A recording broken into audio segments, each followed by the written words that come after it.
afternoon po sa lahat ng mga nanonood at sa aking mga followers sa aking page na NC Girl, Bicolana Teacher sa New Zealand. So, dahil po may mga nagtatanong tungkol sa mga naging journey ko or paano nga ba ako nakarating dito sa New Zealand as high school teacher. So, ibibigay ko po ang timeline na aking pinagdaanan. So, almost a year din po ang inabot ng aking proseso hanggang sa makarating po ako exactly a month ago. So, starting from December 2022 to January 2023, ito po yung mga panahon na bakasyon tayo sa school or sa DepEd, walang pasok. So, dito po naisip kong manood ng mga YouTube or videos ng mga teachers na successful o nasa New Zealand na. So, doon po ako na-encourage at nagkaroon ng pangarap na kaya pala nating mga Pilipino ang makarating din sa New Zealand. Okay, so starting from that, nag-ipon na po ako ng mga requirements. So, syempre, una sa requirements ang passport. Okay, February 28 po, kumuha ko ng passport.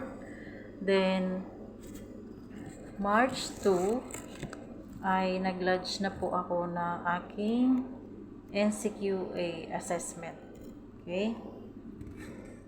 So, ang requirements po sa NCQA ay yung TOR, diploma, passport, at PRC license. Then, June 30, 2023, na-receive ko po ang aking NCQA, which is level 7. Okay, thank you Lord at ako'y nakaabot sa level 7. Then, July 31, 2023, nag-schedule po ako ng aking PTE test sa MissNet sa Makati. And sad to say, unfortunately, I failed po yung nakuha kong score. Then, August 25, 2023, nag-take po ako ng exam, ng speaking exam, ng Language Cert C1 Expert. Then, September 1, nag-take naman ako ng written exam. And dun nga po, pumasa ako.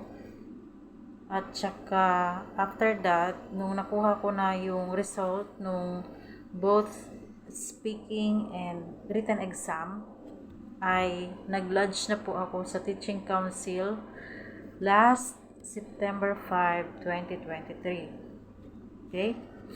Then, September 31, 2023, I got my provisional practicing certificate. After that, November 20, 2023, doon ko po na-receive ang interview invitation mula sa aking employer kung saan po ako nagtatrabaho sa ngayon. Then, November 22, yun po yung schedule ng interview ko. So, in-interview po ako ng school administrators kung saan 3 tao po sila nag-interview. Yung principal, department head, at yung team leader po ng food technology department. Then, after that, I received my job token and job check. Then, December 6, 2023, ay sinend na po nila sa akin ang job offer. So, nung na-receive ko po yung job token, doon po, nag-decide na rin ako na mag-resign sa DepEd. So, I signed a contract for my new job and I resigned from DepEd same day, December 5. Then, December 8, I book my medical appointment sa Nationwide sa Makati po for my AEWV visa application. So DIY lang po ako, hindi po ako kumuha ng immigration advisor. Inaral ko lang po yung proseso at sinubmit lahat ng requirements. Then December 11, yun po yung schedule namin ng medical. After that, so na-lodge na po yung visa application, hinantay ko po, and I got my 5 years AAW. So yun nga po, I got my 5 years AEWB visa last February 1, 2024. Then after that, nag-process po ako ng polo with the help of my employer here in Wellington, New Zealand, kasi nandito po yung Philippine Embassy. So ang employer po ang naglalakad ng polo.